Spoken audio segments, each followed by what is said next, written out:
지난 2주 동안 우리는 은혜로 빚어지는 교회라고 하는 큰 주제를 가지고 14장부터 본문의 말씀을 듣고 있습니다.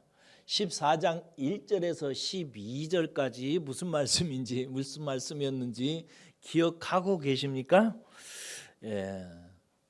비판보다는 환대를 선택하는 삶에 대해서 말씀을 드렸습니다. 여러분, 우리는 옛적에 죄 가운데 죄의 체질이 인박혀져서 사람을 칭찬하거나 격려하는 것보다, 긍정적으로 보는 것보다 비판하고 정죄하는 본능이 더 강합니다. 이 옛 죄의 체질을 따라서 살아서는 안 되고, 예수 그리스도 안에서 새롭게 빚어짐을 받은 거룩한 하나님의 성전이 되었으니, 사랑하는 여러분, 다른 사람을 비판하거나 평가하려고 하는 마음을 차츰차츰 내려놓으시고, 다른 사람을 격려하고 위로하고 환대하고 품는데 더 많은 그런 인격적인 성숙이 있기를 주의 이름으로 축복합니다. 두 번째로 14장 13절에서 23절에서 은혜로 빚어지는 교회를 위해서 우리가 권면받은 것은 평강과 기쁨이 되도록 하는 것, 그것이 덕이라고 그랬습니다. 덕이라는 말은 연약한 자를 세우는 것, 교회를 하나님의 뜻과 은혜 가운데 세우는 데 기여하는 인격적인 행위를 말한다고 그랬습니다. 그렇게 우리가 다른 연약한 성도를 건강하게 세우고 격려하고 위로하고, 모든 교회가 하나님의 은혜 가운데서 잘 건강하게 빚어지도록 하기 위해서 우리가 덕을 가져야 된다. 우리가 말하는 것, 마음에 품는 것, 행동하는 것이 어쩌든지 남을 세워주려고 하는 마음, 교회를 은혜롭게 하려고 하는 마음, 여기에서 나온 모든 인격적인 행위가 하나님 앞에서 성숙한 모습이라는 사실을 말씀드리면서, 저와 여러분들이 그런 마음으로 서로를 세워주고, 할렐루야, 교회를 위해서 성숙하게 인격이 나타나기를 주의 이름으로 부탁합니다. 이제 은혜로 빚어지는 교회를 위한 마지막 단계에 이제 권면으로 나가는데요, 이 교훈을 전하면서 먼저 여러분들에게 묻고 부탁드리고 싶은 게 있어요. 여러분들은 우리를 살리시려고 예수님께서 십자가에 달려 죽으시고 희생당하셔서 우리가 그를 믿음으로 말미암아 하나님 앞에 소망을 얻었잖아요. 할렐루야. 이것에 대해서 여러분들은 감사하고 기뻐하고 계십니까? 그럼 그러시기를 바랍니다. 다 그래야 되고, 예수 그리스도를 통해서 나타난 하나님의 사랑의 인생의 뿌리를 받고, 나도 사람과 하나님을 마음과 뜻과 정성을 다하여 사랑하고자 하는 마음과 갈망이 있으셔야 됩니다. 말씀을 묵상하고 기도하면서 늘 그 마음이 있으시기를 주의 이름으로 부탁해요. 그래야 됩니다. 그러면서 그 마음이 교회를 건강하게 은혜롭게 세워지는데, 그 마음으로 나타난 인격이 잘 사용되기를 위해서 힘쓰셔야 됩니다. 그러려면은 여러분들이 내가 그래야지, 뭘 또 해야지, 이렇게 자꾸 생각하면 율법적인 우리의 본성이 또 살아나기 시작합니다. 그래서 하기 싫은데 억지로 하고, 아이고 여전도에서 또 음식 하나 하라고 하니까 또 뭐라도 하나 해야지, 괴롭네, 힘드네, 그래도 해야지, 이래가면서 신앙생활을 하면 신앙생활이 힘들어집니다. 왜냐하면 율법적 성향으로 나가고 있기 때문에 그렇습니다. 어떻게 해야 되는가? 하나님의 진리에 대한 지식으로 우리가 묵상 속에 들어가고, 묵상을 통해서 마음의 감화를 받아야 돼요. 마음이 그것으로 인해 동화되어져야 됩니다. 그래가지고 그 결과가 얼마나 동화되어지고 긍정하고, 야 그래야 되겠다, 그것이 최고지, 나는 그렇게 살아야지 라고 이렇게 마음의 은혜에 감화된 동력이 어느 정도 감성적으로 강해지냐에 따라서 그의 의지가 발동되기 시작하는 것입니다. 그러기 위해서 꼭 필요한 게 뭐냐? 나를 위해서 십자가에 희생당하신, 나를 위해서 사랑하신 예수님을 생각하고 묵상하고 도전받는 겁니다. 그래서 저와 여러분들이 오늘 이제 은혜로 빚어지는 이 교회를 위해서 우리가 그리스도를 본받아야 된다라고 하는 제목으로 여러분들과 함께 이 주제를 다루려고 합니다. 저와 여러분들이 예수님을 많이 생각하셔야 됩니다.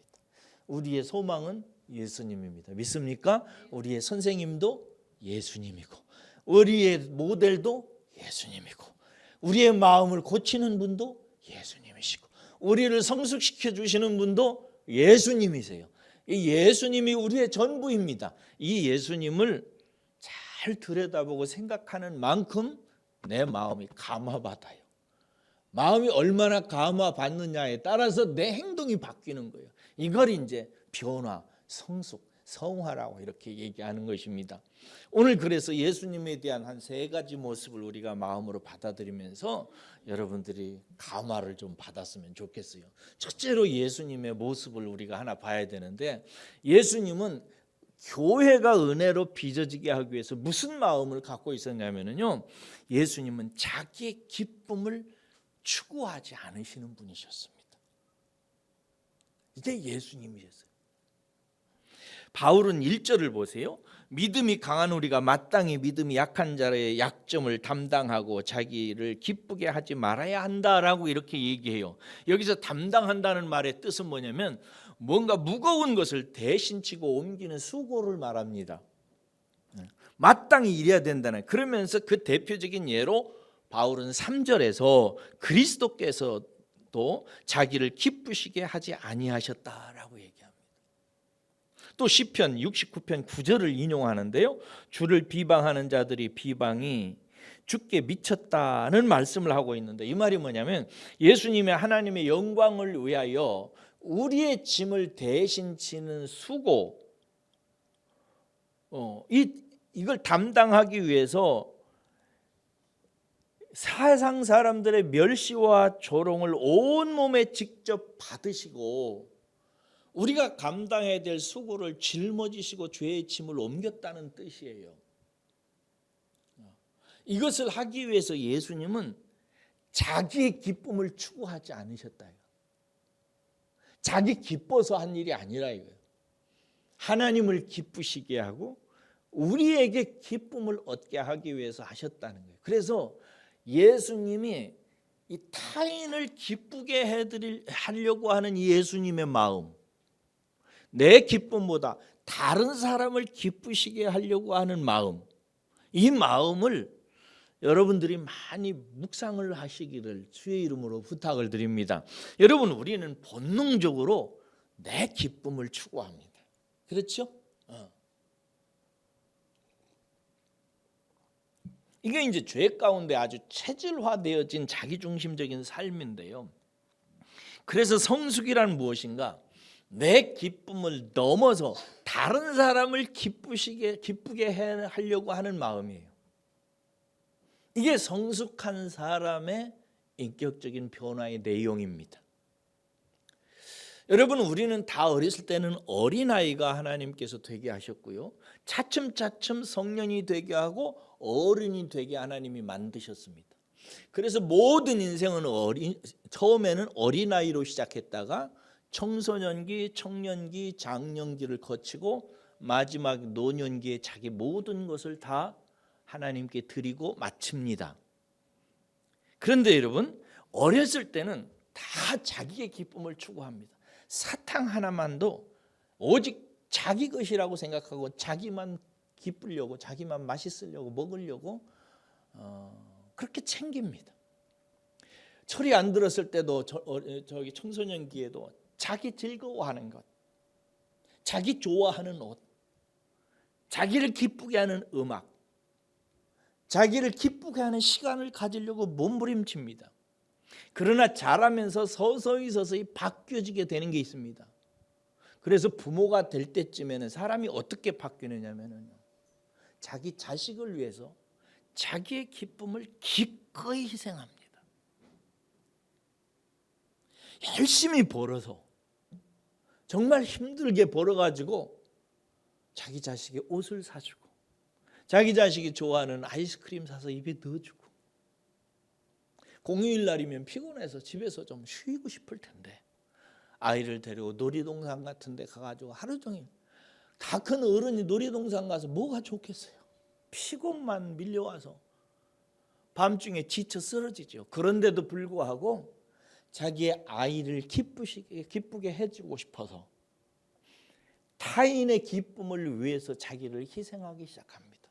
어른을 보면 재밌어요. 아이들이 까르르 까르르 웃는 거 그거 하나 보고 싶어서 그 아이 앞에서 별짓을 다 합니다. 얼마 전에 제가 제 손녀 앞에서 그 짓을 하고 있더라고요. 애가 웃으니까 내가 좋아요. 제 마음속에 그런 걸 발견합니다. 저는 제가 사랑하는 사람이 기뻐서 좋아서 웃는 것을 제일 좋아합니다. 이게 이제 하나님이 어렸을 때는 자기의 기쁨을 좋아하는 데서 시작해가지고 서서히 자라나서 타인을 기쁘게 해주고 마지막에는 그렇게 남을 위해서 섬기던 몸을 하나님께 드림으로 인생을 마무리하도록 창조하셨습니다. 그러므로 이 하나님의 창조의 순서를 따라서 우리의 마음과 인격이 성숙되어져 가는 것이 이게 정상이고 하나님께서 기뻐하시는 것입니다. 이것을 깨달으시기를 주의 이름으로 축원합니다. 이건 설교 원고에 없는데 오늘 아침에 좋은 소스를 봤어요. 최세령 집사님이 오늘 1시간 일찍 왔어요. 평소와 다른 모습이었습니다. 평소에는 예배 시간 맞추는 것도 쉽지 않으셨어요. 멀리서 오고 애 돌보고 그래야 되니까. 왜 일찍 왔느냐? 이 찬양대원들이나 저에게 커피를 사주고 싶어서 왔어요. 그래서 우리가 모두 다 그 대접을 받으면서 마음의 기쁨을 얻었습니다. 그렇지? 우리는 즐거웠어요. 이 사실이 구리신문에 났어요. 이것은 제가 유머입니다. 왜 하느냐? 여러분들이 지금 바로 웃게 만들려고. 웃을 때 저는 좋습니다. 근데 제가 유머를 잘 할 줄 모르는 사람이기 때문에 썰렁한 것을 잘합니다만, 그러나 우리는 어찌하든지 가정에서든지 교회에서든지 다른 사람을 웃게 만들고 미소가 띄어지게 만들고 마음이 기쁘게 만들고, 이것이 성숙하게 되어져 가는 사람에게서 나타나는 모습들입니다. 다음 주에는 어느 분이 1시간 일찍 와서 우리 찬양 팀원들에게 커피를 사줄지 마구 기대가 됩니다. 부담이 팍팍 되지요. 그런 분들이 많아져야 하나님도 웃으세요. 아유, 진짜 은혜의 숲교회는 정말 좋다.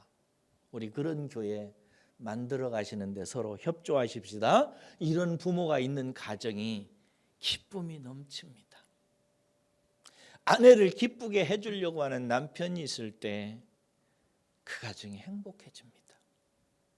남편을 기쁘게 해주려고 하는 아내가 있는 가정 행복해집니다. 부모님을 기쁘시게 해주기 위해서 이런저런 생각을 하고 머리를 굴리고 행동하는 자식들이 있는 가정이 기쁨이 넘칩니다. 교회도 똑같습니다. 예수님의 마음속에는요, 나는 죽어도 내가 사랑하는 영혼들이 기쁘게 살기를 나는 원해요. 나는 내가 사랑하는 나의 백성들이 내 살을 먹고 내 피를 마시고 하나님의 은혜를 받아들여서 하나님이 얼마나 자신을 사랑하는지를 깨달아서 웃고 즐거워하고 찬양하고 소망 가운데 살게 하는 이 일을 나는 기꺼이 할 거야 라고 생각하고 자기 몸을 찢어서 희생해서 우리에게 허락해 주십니다. 이 주님을 생각해 보세요. 지금 이 시간에도 예수님은 여러분들이 웃는 모습을 보고 싶어 하세요.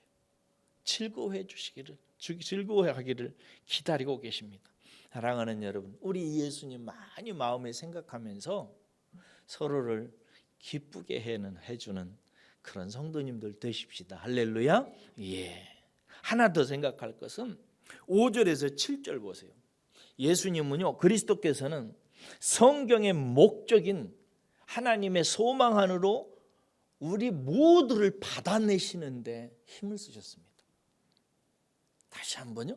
예수님께서는 성경의 목적인 소망 안으로 우리 모두를 하나님이 받으시도록 자기를 희생하셨어요. 5절과 6절을 보세요. 이 바울은 하나님의 인내와 위로의 하나님이심을 설명합니다. 그리고 7절에서는요. 하나님이 이렇게 오래 참으심으로 마침내 우리를 끌어안고 위로하시려고 하는 하나님의 이 뜻을 예수님께서 받으시고 이 뜻을 이루게 하기 위해서 예수님이 모든 사람들을 받으셨어요. 저는 이 부분에서 어느 정도 동의합니다. 제가 이제 스승님이었던 정창균 합동신학대학원 그 총장님이 그러더라고요. 예수님이 우리 모두를 다 보셨을 때 사랑스러우셨을까? 여러분은 어떻게 생각하세요? 예수님께서 우리를 이제 구원하시기 위해서 우리를 봤을 때 다 사랑스러우셨을까? 그렇게 또 생각하시는 분도 있어요. 근데 정 총장님은 뭐라고 하냐면 자기는 그렇게 생각하지 않는데 너무 힘드셨을 거라고 생각해요. 그럼에도 불구하고 하나님이 그 백성들을 당신의 구원의 소망 안으로 불러 모으신 후에 그들을 기쁘시게 하려고 하고 위로하려고 하는 그 뜻을 위해서 예수님께서 희생하셨다는 거예요. 저는 이 부분도 맞다고 생각합니다. 여기서 받으라 이렇게 하나님이 모든 백성들을 오래 참으시면서 그들에게 소망 가운데서 기쁨을 얻게 하기 위해서 계획을 갖고 계셨는데 이 계획을 수행하기 위해서 예수님께서 먼저 모든 사람을 받으셨다 이거예요. 이 받으라라고 하는 이 단어는 단순한 수용이 아니라 이런 뜻입니다. 내 집으로, 내 마음으로, 내 인생 가운데로 기쁜 마음으로 영접해서 하나의 공동체가 되게 하는 것, 이런 뜻을 갖고 있습니다. 다시 한번, 받는다는 말은 내 마음으로, 내 인생 가운데로, 내 삶 가운데로 받아들여서 하나의 공동체가 되도록 하는 거예요. 이게 받는다는 것이, 그렇게 창조된 것이 교회지요. 하나님은요, 죄 가운데 살아가는 우리를 정말 하나님이 오래 참으십니다. 참으셨어요. 왜 그러냐면 그들을 마침내 받아가지고 그들에게 하나님의 사랑을 알게 하시고 하나님의 구원을 경험하게 하셔서 그들을 위로하시고 품어주시려고 오래 참으셨어요. 그런데 여기에 문제가 있습니다. 하나님은 품고 위로해주고 싶은데 그게 하나님의 뜻이에요. 그런데 그럴 수가 없어요. 왜냐하면 하나님은 빛인데 우리는 어둠이기 때문에. 하나님은 의로운 분이신데 우리는 죄인이기 때문에 그래요. 어둠 가운데 빛이 들어오면 어둠은 어떻게 됩니까? 죽습니다. 사라져요. 관계가 없어져요. 죄인이 의로운 하나님 앞에 서면 어떻게 되는지 아세요? 죽습니다. 살아남을 수가 없어요.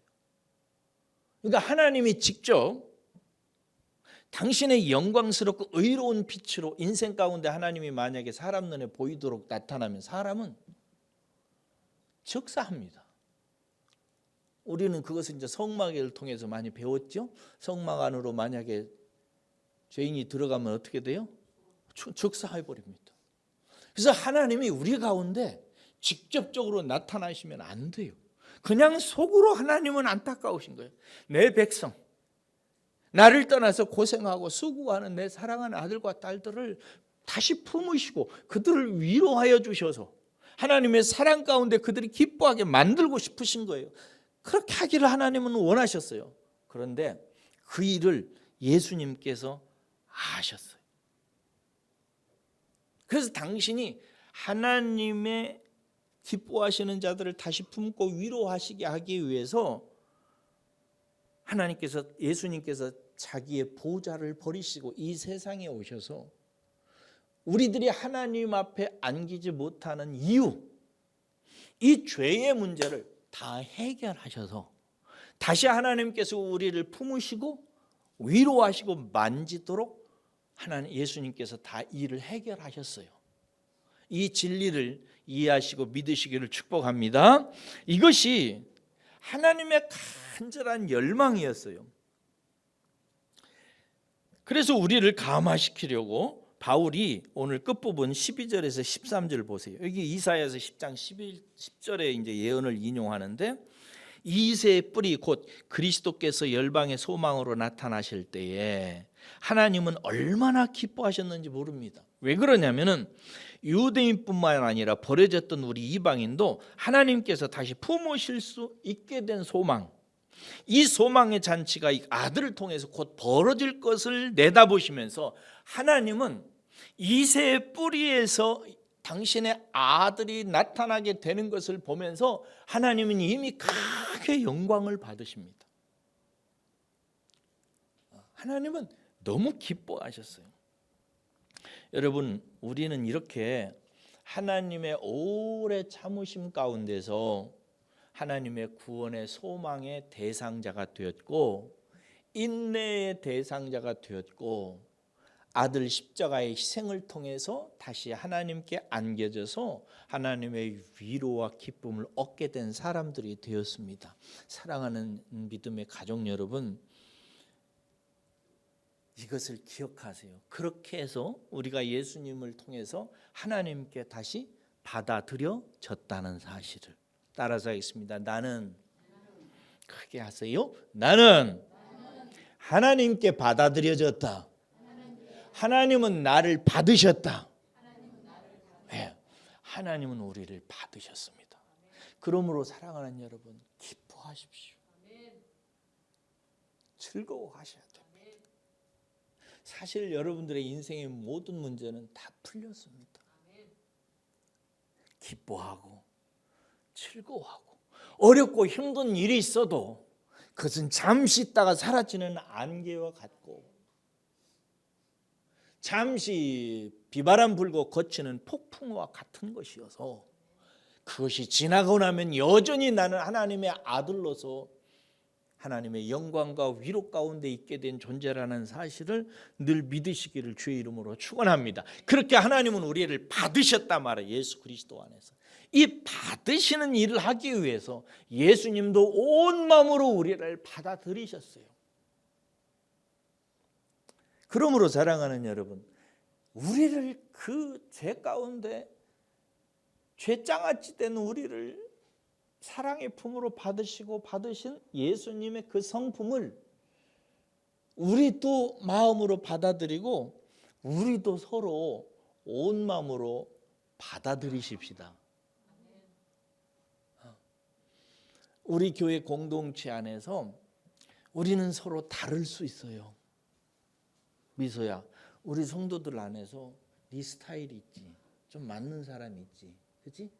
근데 솔직히 얘기해봐, 미주야, 좀 거시기한 사람도 있지. 그렇습니다.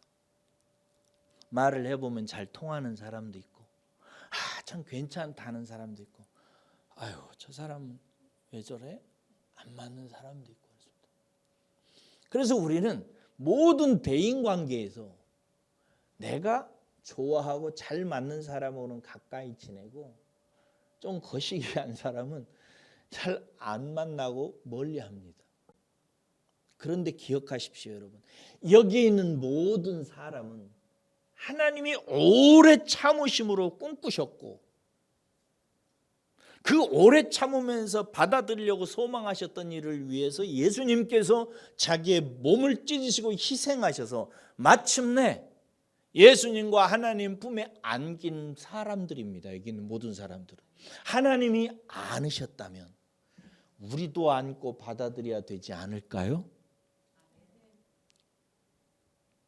하나님이 받았는데 내가 뭔데 고르고 내가 뭔데 안 받고 할 수가 있어요? 그건 진짜 이상한 사람입니다. 사랑하는 여러분, 우리 이상한 사람 되지 맙시다. 모두 다 받으세요. 우리가 볼 때는 저 사람은 나하고 안 맞아, 저 사람은 좀 이상해, 그렇게 말하는 당신도 안 맞고 이상한 사람입니다. 그러니까 미숙해서 나는 괜찮다고 생각할 뿐이지 우리는 다 뭐예요? 죄청하지요. 우리는 다 거시기한 사람들이에요. 그렇게 좋은 사람들이 아닙니다.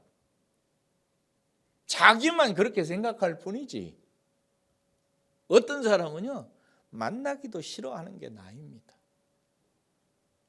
내가 전화하면 부담스러워하는 게 나입니다. 그래요. 사랑하는 여러분, 그렇게 우리는 서로 죄 가운데서 이사야가 얘기했듯이 각기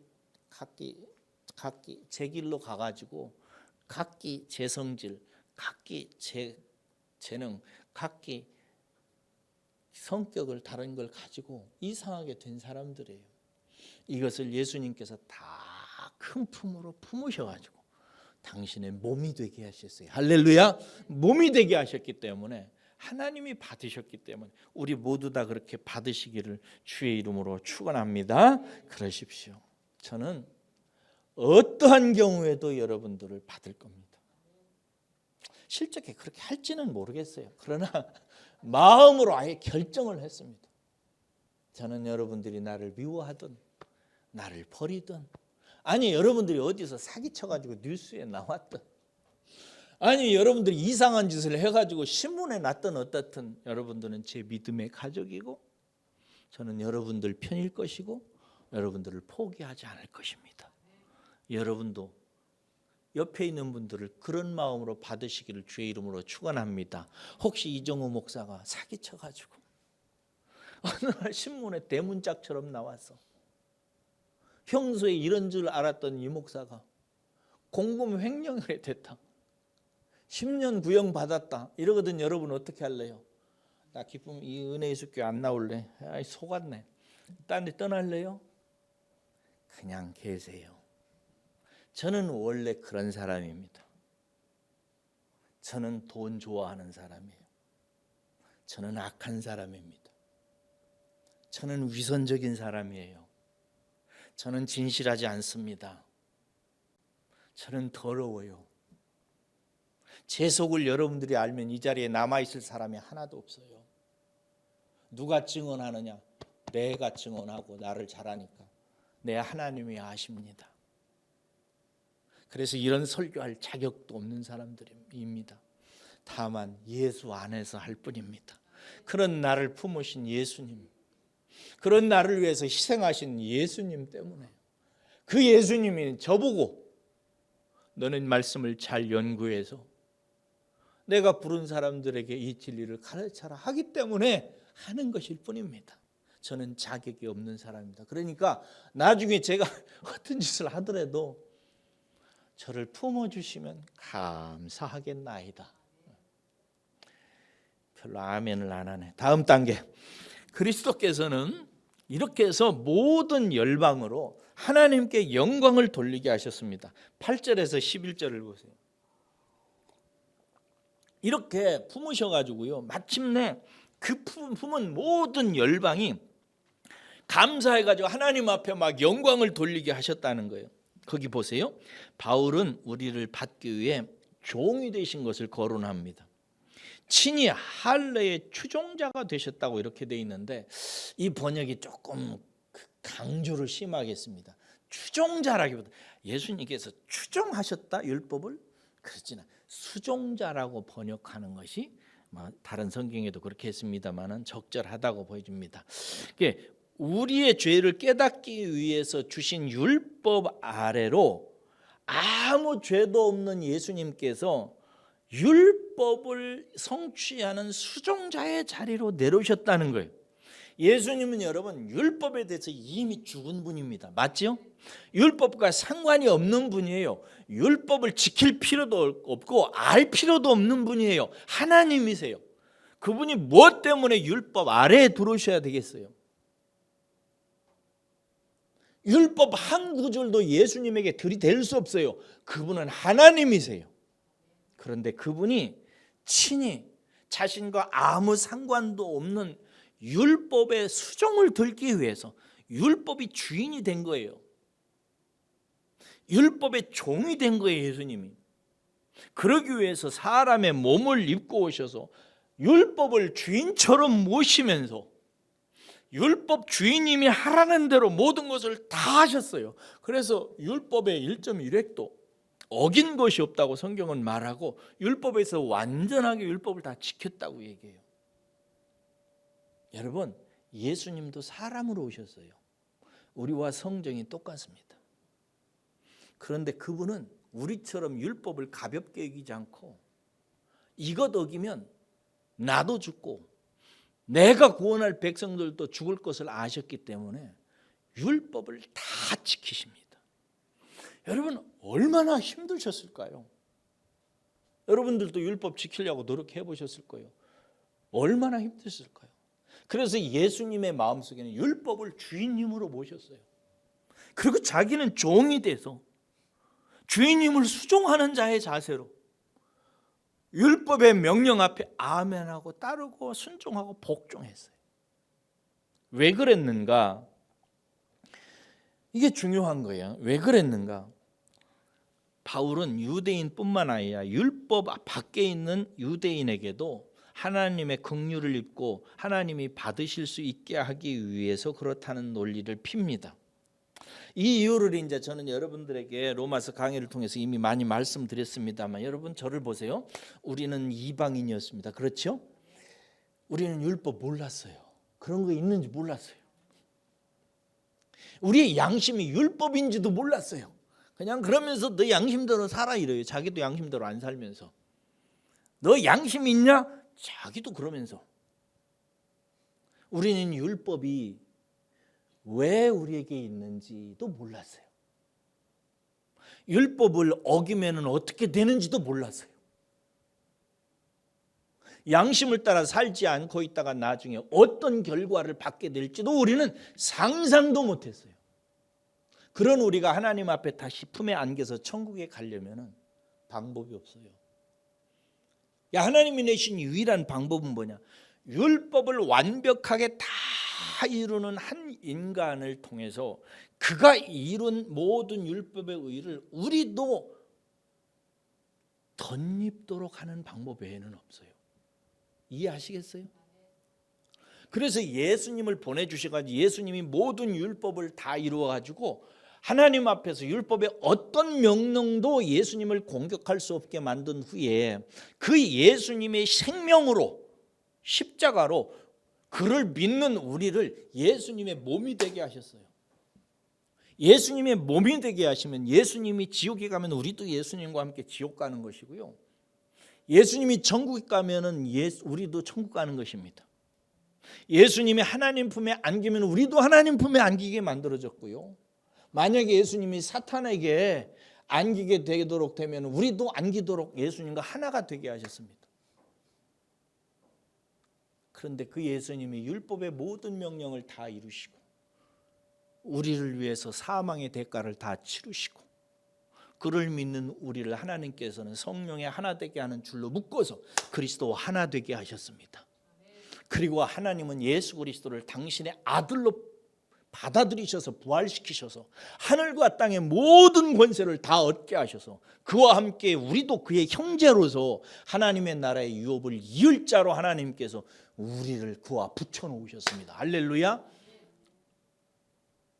그래서 예수님께서 율법과 아무 상관이 없는데도 불구하고 율법을 주인님처럼 수종드는 종으로서 그 수고와 애를 쓰신 것입니다. 사랑하는 여러분,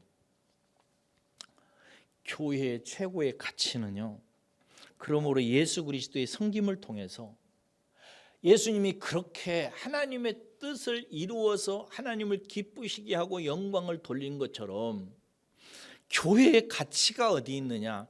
예수님이 그랬던 것처럼 우리도 예수님을 통해서 하나님께 영광을 돌리는 데 있습니다. 우리가 성경을 오해하면 하나님의 영광 이러면, 제가 젊었을 때 성경 몰랐을 때 그랬거든요. 하나님은 왜 이렇게 욕심이 많으셔. 아니 처음에 모든 것을 다 창조할 때부터 하나님의 영광을 위해서 해래. 뭐야 이거? 그러면 우리 모두는 하나님의 기쁨과 즐거움과 영광을 위한 수단이고, 이게 뭐 놀이개도 아니고 이게 뭐야? 그러면서 뭐 우리를 사랑하셨다고. 결국 우리를 사랑하신 모든 것은 하나님 당신을 위한 거잖아. 그러면서 뭐 우리를 수단 삼으시면서 뭐 이런저런 뭐 사랑하셨다는 이런 소리를 하실까? 이렇게 이제 아주 강력한 의문을 가졌던 시절이 있었어요. 그렇잖아요, 김용훈 집사님? 그렇죠. 왜 그러느냐? 몰라서. 무식한 놈이 질문만 세게 던질 줄 알아가지고 그런 질문을 한 거예요. 영광이라는 말은 무슨 뜻이냐면 하나님의 하나님다우심, 하나님이 얼마나 좋은 분인지, 얼마나 능력이 있으신지, 얼마나 거룩한 분인지, 이런 하나님의 좋으신 모습이 피조물을 통해서 나타날 때 그 나타난 것을 하나님의 영광이라고 그렇게 얘기해요. 여기 꽃이 있어요. 이 꽃이 이쁘잖아요. 이게 하나님의 영광이에요. 이것은 딴 데서 온 것이 아니라 하나님이 이쁜 분이시기 때문에 결국 누군가의 손길을 통해서 하나님의 이쁨이 나타난 거예요. 저를 보세요. 얼마나 멋져요. 누가 지금 응 하고 비웃었어.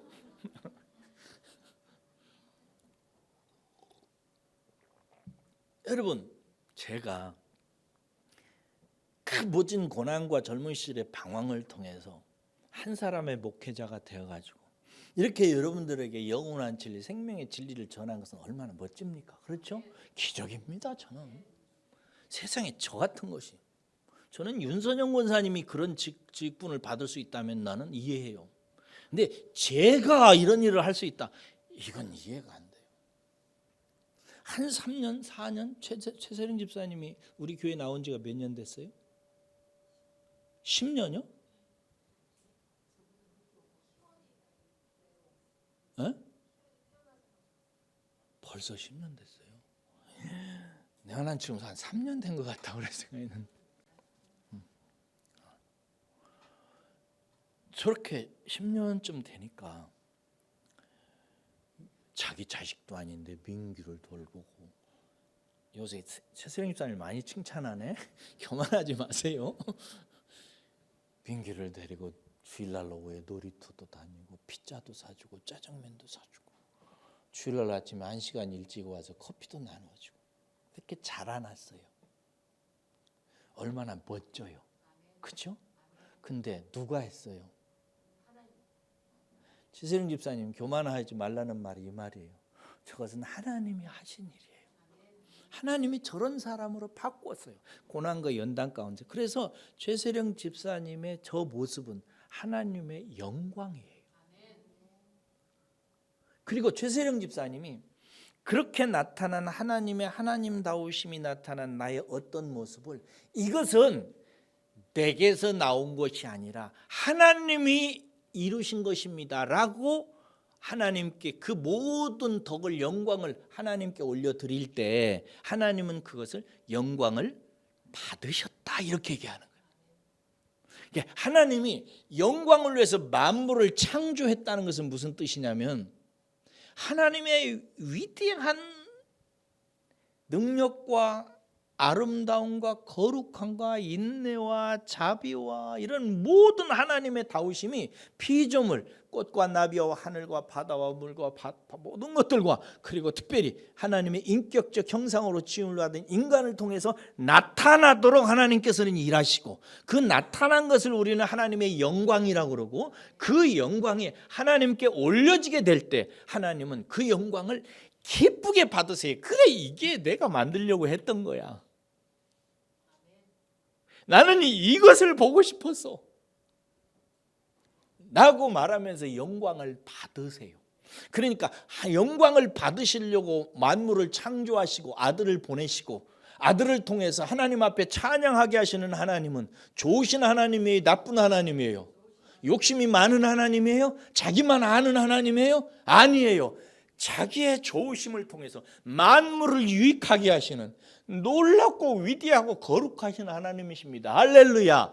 이 하나님의 우리를 지으신 목적이 하나님의 영광을 위해서 창조하셨어요.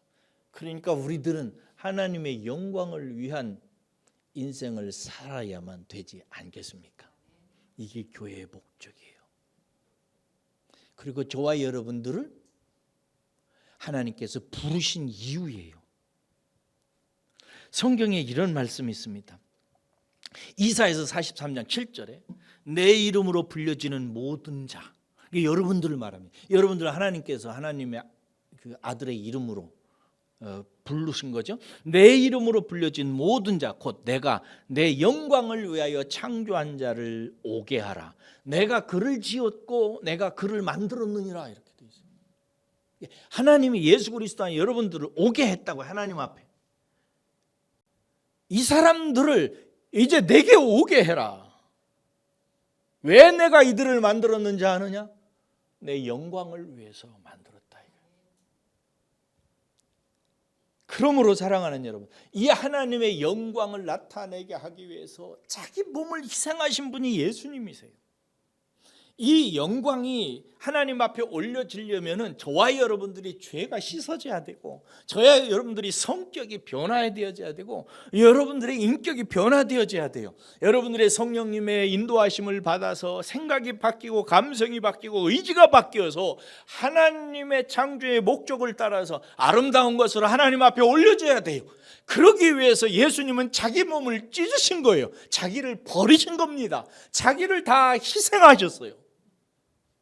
이 모습을 보면서 이새의 뿌리에서 이사야가 예언하기를 이새의 뿌리에서 그분이 나올 것이라는 것을 예언할 때 하나님께서 영광을 받으시고 기뻐하시고 기뻐하셨어요. 그리고 아들이 이 세상에 오셔서 그 일을 하기 위해서 세례 요한에게 세례를 받을 때 율법의 수종자가 되기 위해서 율법하러 내려가셨을 때 하늘로부터 음성이 있어 가라사대 이는 내 사랑하는 자요 기뻐하는 자라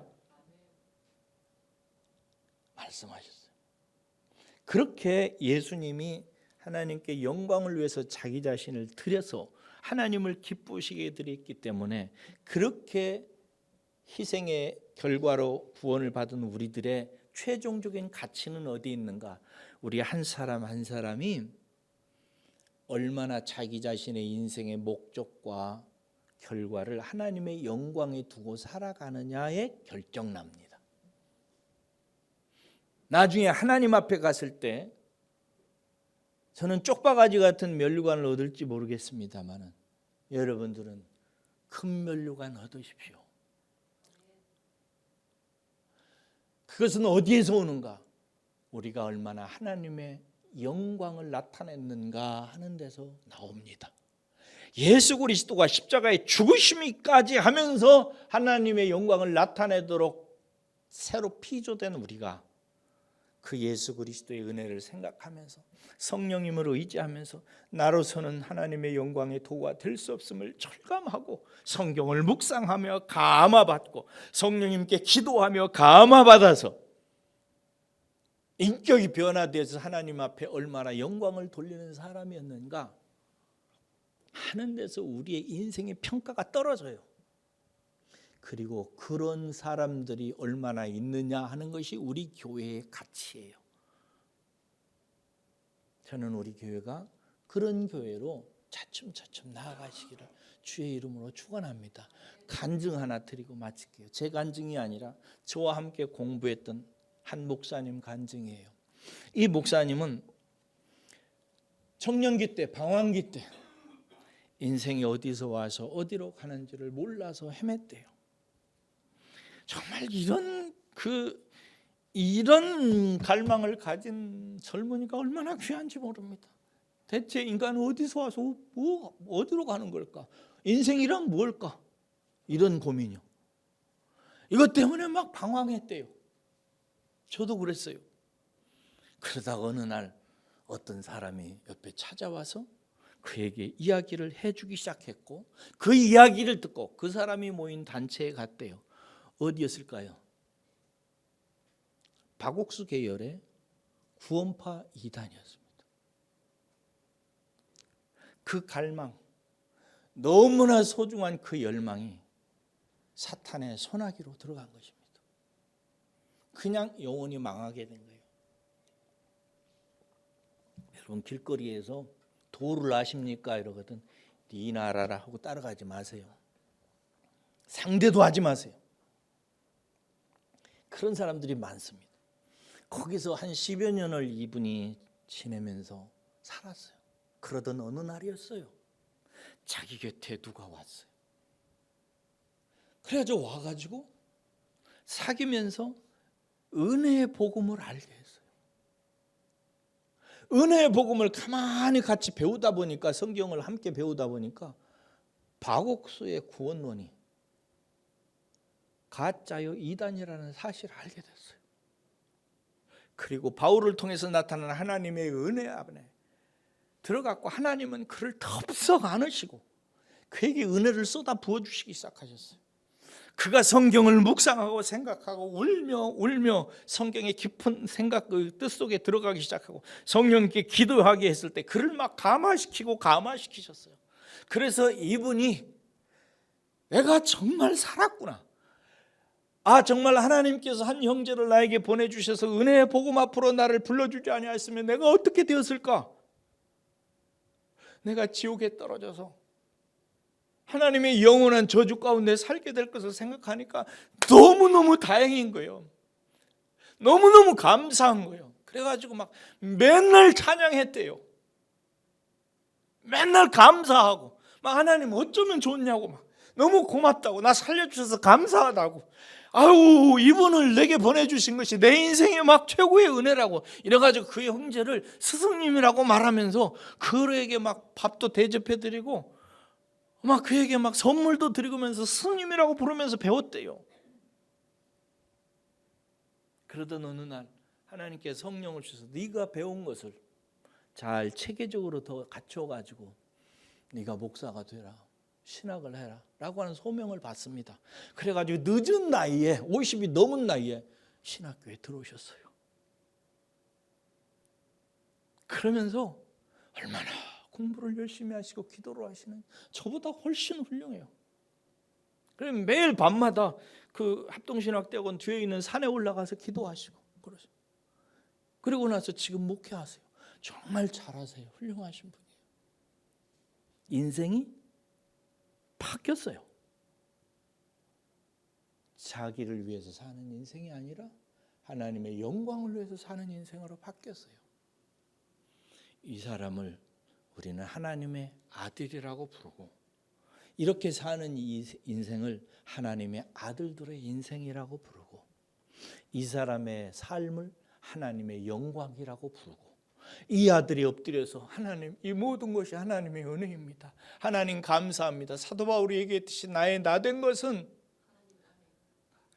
하나님의 은혜입니다 라고 고백할 때 하나님은 영광을 받으시며, 그래 내가 만들려고 하는 것이 바로 너였어, 네가 내 작품이야, 나 너 볼 때마다 기쁘다, 잘했다, 조금만 참아라, 이제 목회 끝나면은 너 내 나라 와서 내가 너에게 주는 상급을 가지고 살게 하리라. 할렐루야. 저와 여러분들이 이 길로 부름을 받았어요. 이 길을 살아가는 샘플이 그리스도이고, 그리스도를 사도 바울은 본받자고 그래요. 제가 젊었을 때 토마스 아 캠피스라고 하는 사람이 쓴 책, 그리스도를 본받아라고 하는 책을 읽었습니다. 여기는 젊은이들 꼭 읽어보세요. 기독교 고전입니다. 명제예요. 그런데 이 책은 묘한 책입니다. 율법과 은혜 중간점에 있습니다. 그래서 그리스도를 본받아 살자는 거거든요. 제가 이 책을 읽으면서 실천하려고 엄청나게 노력했어요. 그러다가 절망했어요. 왜 그러냐면 율법적인 요소가 있기 때문이었어요. 근데 제가 은혜의 복음을 깨닫게 하는데 굉장히 좋은 역할을 했어요. 이 토마스 아 캠피스가 아직 은혜를 충분히 깨닫지 못한 가톨릭의 영향을 받은 사람이었기 때문에 그렇습니다. 그런데 여러분, 오늘 바울은 율법을 가지고 여러분들에게 호소하지 않습니다. 무엇을 가지고 하나요? 은혜를 가지고 호소해요. 예수 그리스도를 통해서 나타나는 하나님의 은혜를 얘기하고 있어요. 너희들을 그렇게 불렀단다. 너희들을 예수 그리스도 안에서 품기 위해서 그렇게 오래 인내하고 참고 소망하고 기다렸단다. 그리고 내 아들이 이것을 하려고 했을 때 내가 얼마나 기뻐했는지 모른다. 그리고 내 아들이 너희들을 위해서 이 모든 일을 완성했을 때 내가 영광을 받았다. 그리고 모든 열방들이 내 아들 안에서 하나님께 영광을 올릴 때 내 하나님이 얼마나 영광을 받았는지 모른다. 그러므로 사랑하는 여러분, 예수 그리스도를 본받기 위하여 모두에 말씀드린 것처럼 예수님을 많이 생각하시고 묵상하셔야 됩니다. 기도하겠습니다.